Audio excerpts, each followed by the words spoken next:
I'm Monique and welcome back to my channel, MTV. I'm really excited to have you. Today's video is going to be a really great one. For those of you who don't know, I've been married for about 3 years.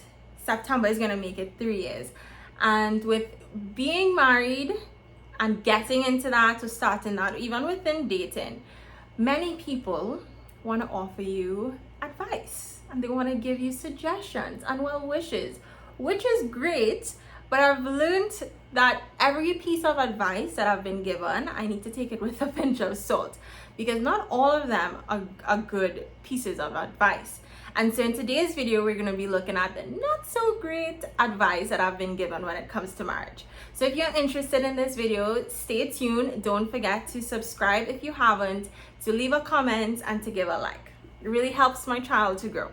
So let's get into it. Okay, first one. I don't know about you, but I'm pretty sure you've heard it at some point in time that marriage should be 50-50. And no, this is not good advice. This is not good, because 50-50 means that it equals 100. All right, so we're doing some maths here. If I am at a day, I'm at a day where I'm feeling 20%, and when I say that, I'm maybe very moody or I just can't give my all, and he's also feeling like that, then our marriage only has 40%. And how are we supposed to have a good day or to make it through if we're both only given 50? The correct thing, I would say, from my little experience, is that each person needs to give 100%. You need to be all in, fully invested in every bit of your marriage, whether that be emotionally, physically, just for fun and recreation. You need to be fully invested. You need to be given your all.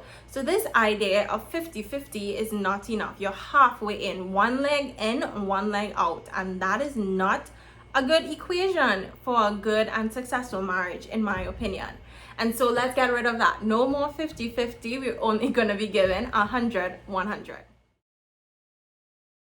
Okay, second, I've heard from people that you must never go to bed upset. No, I do not support that. This is why. And this might be different for every relationship, okay? But for me, I'm someone who likes to internalize and like to sit with my emotions. And I like to first figure out what it is I am feeling. And I need to pick apart the entire situation. I need to say, okay, was it me? Or was it him? Or did I say something? Or am I overreacting? Or what? I need to sit with that emotion and analyze that situation before I say something, because I am very wary of saying something that I'm going to regret. And oftentimes in this scenario, this advice where do not go to bed angry or upset, you force yourself to stay up late. You are tired, you're already frustrated, you have all of these emotions, and now you're going to be sleepy on top of it because you're trying to stay up, not going to bed until you figure this out. And sometimes you need that break. You need to just like ease your mind. Woosah, you know, like you really need to calm down and evaluate the situation before you move forward. Now, like I said, every relationship is different. Every person is different. And so for me, that is how I deal with it. My partner, Cameron, for example, he's a person who likes to, there's an issue, let's deal with it, let's get it done and move on. And I'm not like that. And so it took a lot of communication, and we both had to come to terms with how are we going to meet in the middle. And so he's now a bit more,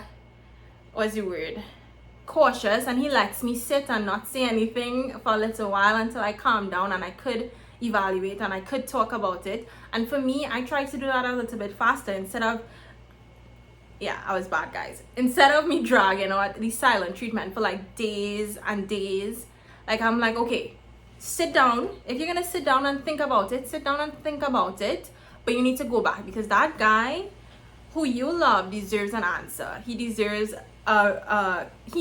something, and your relationship deserves something as well. So fix yourself, sit with it, gather your thoughts, but go back. Do not drag it out for days and days and days. That's where it gets toxic. But I do not support, and I do not believe in that strict rule of do not go to bed upset. Do what works for you and your relationship, but sometimes it's better that you sleep on it and calm yourself before you deal with the situation to avoid saying things that you may regret later. Okay, so this next point, I have recorded it a few times now, and I don't know if I could get my points together. So stay with me, and I hope you can understand what I'm saying at the end of this. The third not so great advice that I've been given, and many of you may as well, is enjoy the first 2 years of marriage. They are the best, and enjoy it while it lasts, or enjoy the honeymoon phase while it lasts. I don't like that. Now here's why. Let me try to break it down into at least 2 to 3 points. Firstly, the first few years of marriage is beautiful and it's fun, it's exciting, because you're doing all the first, you know, your first apartment together, first time, your first birthdays, all these celebrations, those are your first. You might have your first vacation, and the first time actually just being with them all the time, and that is exciting and that's fun and that gets you giddy and bubbly inside. But at the same time, you have your first argument, your first major disagreement, and your first time seeing a side of your spouse that you may have never seen before, and your first time being a wife, first time being a husband, and trying to navigate what you are within that role of yourself, within that identity. Who are you within that? And because you are figuring it out, it may not be smooth sailing.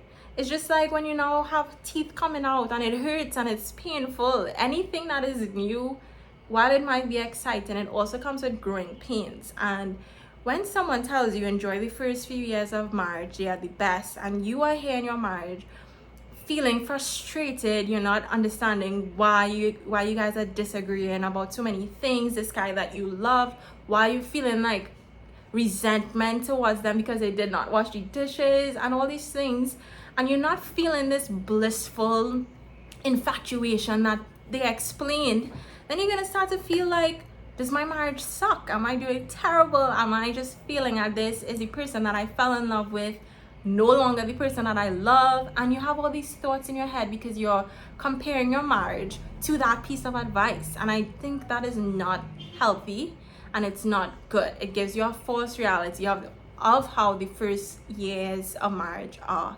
It could be beautiful, I'm not saying no, but it also comes with a lot of hard times, you know.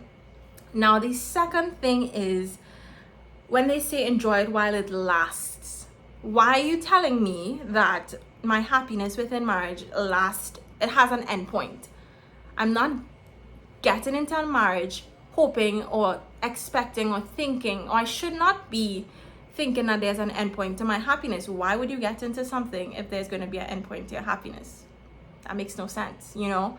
And by telling me the first few years is happy, enjoy it, and then that's it, what, I'm gonna be sad? It's gonna be tragic afterwards? No, it's not. For anything is the opposite. I feel like it is like a line you increase, because now you don't have to figure out all those things. All the news are gone. You know, you figure out their quirks, the things that they do all the time, and you learn them, they learn you, and you're smooth sailing from there on. You know what gets them going, what ticks them off, and you stay away from that. And I just feel like your marriage should be getting better. It shouldn't be decreasing, you know. So that's why I don't think that's a good piece of advice. If you have ever said it, please don't say it again. And if you hear it, please be aware that is not good advice. Yeah. And next thing that I want to address, and it's funny that I'm putting this in the middle and not towards the end, but that's okay. When I got married, or approaching getting married, I got a lot of advice, like I've said, and a lot of the advice, while I understood it came from a place of concern and whatnot, it was filled with a lot of negativity and criticism, in the sense that you're too young and this and that. And because of that, I felt, especially within that first year of marriage, that I had to prove people wrong, that I needed to prove that marriage is beautiful, it's great, and all these things. And so that was very toxic for me. So when one thing went wrong and I felt very low and like, you know, I didn't feel like there was anyone I could turn to without being judged or without being faced with "I told you so." I didn't feel like there was an open space to communicate my feelings, work through my feelings and what I'm going through, and be told, you know, that's okay, you're learning. It's gonna get better. I promise you. Hold on tight. It's gonna get better. I didn't have that. I didn't feel like there was an avenue that I could have done that. And so I hope from this video, if you're a person who, whether you're in a marriage, giving advice about marriage, contemplating whether or not to get married, be very wary of the advice that you are getting, and make sure that you seek out other couples and persons who are in a marriage who could tell you the positive things. And I'm not saying to sugarcoat anything, but what I'm saying is that you could trust them and they're going to tell you the goods, the pros of marriage. They're going to be straight up about the cons, the things that are not so good, and they have your best interest in mind. I feel like a lot of people may be silently suffering. Not, I don't want to say suffering, that just sounds so tragic, but they're silently hurting. They might have things they want to talk about and share, and they can't because they're just so afraid to be ridiculed and judged and "I told you so." And that is not what they should be met with. They should be met with compassion and understanding and love. And yeah, so I went on for a little while, but major point is telling someone to enjoy the first few years of marriage, yeah, the best, is not good advice. And say something like, the first few years may be a little challenging, but the love will continue to grow and be beautiful, and just enjoy the process. Okay, number 4. So I'm back and forth on this. I thought about this video, I thought about things, my husband and I, we were coming up with it or whatnot, but I'm not 100% sure how I feel about this, and this is where I really need you to comment down below. Okay, so my husband said to me, you know, don't start something that you can't finish. And what he means by that is, oftentimes, again, going off what I just said in the previous point, is within that first year you want to do all the things. Let's just get dressed up and have dance parties in the kitchen, and I'm gonna bring her a flower every single day, and we're gonna go for dinner dates and get dressed, and I'm gonna make sure and write her cards and notes and all these things. And you do that for a solid month and you're burnt out. Like, you can't keep up with the cards, you can't keep up with the flowers, you can't keep up with dancing in the living room, and then you feel like something is missing, and you could get to the point where you're like, oh well, our love is dead because we're no longer doing these things. And so the point is, don't start something you know you can't keep up throughout. You know, do things that you can. Now, where I do agree with that, I also feel like that's kind of sounds like an excuse not to put in the effort. That sounds like an excuse where, okay, I'm not gonna start anything, or I'm not gonna be intentional about my love, because what if I cannot keep up with it in a month's time? And so let me not do it at all. Right? And so I'm back and forth on whether that is a good piece of advice or a bad piece of advice. So comment down below and tell me what you think about this idea of not starting something you can't finish. I would love to hear your opinion on this. All right. Okay, so the last, number 5 piece of not so great advice, and I'm pretty sure you've heard this before. It's in our mainstream culture, it's in social media, it's families have said it. A lot of family members say this, actually. Friends, people who are around you might have said this to you. And that is, establish yourself before you get into a marriage. I do not agree. I do not agree with this. Now, hear me out. I agree that you should find yourself, and I think you should definitely make sure you love yourself before getting into a marriage, because that's a lot of pressure to put on someone else to love you, you know, the way that you want to be loved, if you can't even love yourself the way that you want to be loved. So I definitely agree that you should at least find that within yourself first. However, this point is the point that I do not agree with, is necessarily buying the car, buying the house, making sure your career is tip top before you get a marriage, because to me that creates an avenue for an out. I am not someone who uses the D word in my marriage, the idea of divorce. I don't want to use that. And I think oftentimes by establishing yourself so much outside marriage, you get comfortable being on your own, and that vulnerability, the sweetness that comes from vulnerability and working together and creating a life together within a marriage isn't there. Now, it's good, and I'm not saying that people who have established themselves cannot have a successful and beautiful and happy marriage, but I think it comes down to your intentions and the motives behind doing what you're doing. If you are getting the house and the car and all those things before marriage because in the event of something going wrong, you have something to fall back on, again, it's like you have one foot in and one foot out.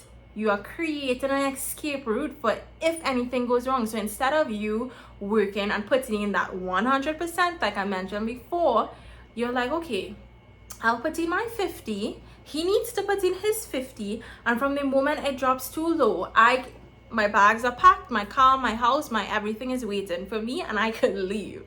And I don't think that's good. I really don't think that's good at all.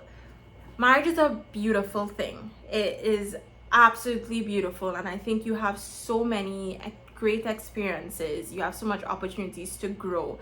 I've once heard of someone who said, if you want to go fast, go by yourself.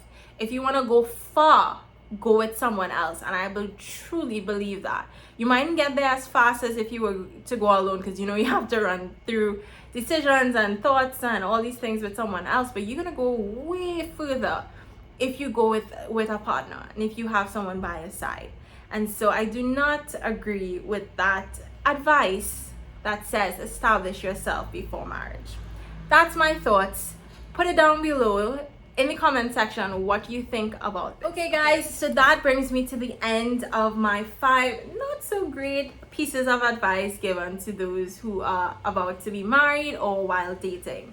I feel there's so much to talk about when we talk about marriage and dating, that as the years and the weeks and the months are progressing, that I'm learning, and I'm wishing people told me, and I wish that people were more open about saying, because I'm here within my marriage, and I sometimes feel a bit nervous to go outside because I don't want people to judge my marriage and feel like, oh, and so I keep it to myself, and I don't think we should do that. I feel like we should be able to communicate these things, and if we all have that common goal of having a happy, successful marriage, then we can work together in creating something like that and knowing what we can do to create that.